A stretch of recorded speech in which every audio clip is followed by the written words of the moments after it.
হরে কৃষ্ণা। এতদিন ধরে যারা আমার ভিডিও দেখো বা যারা আমার গোপালার সাজ সিঙ্গারের ভিডিও দেখো, তারা সবাই জানো যে আমার গোপালাকে সকালবেলা উঠে ওকে ওর সাজ বা সিঙ্গার করাতে আমার কতটা ভালো লাগে। তো সেই জন্যই সেই দিনকেই ভিডিওটা করেছিলাম। এটা বেশ কিছুদিন আগেকার ভিডিও।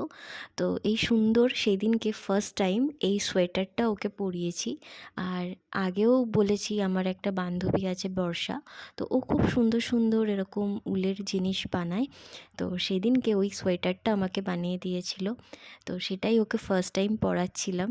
তো আমি এতদিন ওকে এমনি পঞ্চু তারপর আরও অন্য জিনিসগুলো পরিয়েছি, তো এই ফার্স্ট টাইম একটা হাতাওয়ালা সোয়েটার ওকে পরিয়েছিলাম। তাই ভাবলাম যে চলো তোমাদের সাথেও এটা একটা ভিডিও করি আর তোমাদের সাথে এটা শেয়ার করি। তো সেই জন্যই সেদিনকে ভিডিওটা আমি ক্যাপচার করেছিলাম। তো আমার গোপালাকে কেমন লাগছে অবশ্যই জানিও। আর ওর সাজ সিঙ্গার করতে তো আমার খুবই ভালো লাগে। তো সেদিনকের লুকটা কেমন ছিল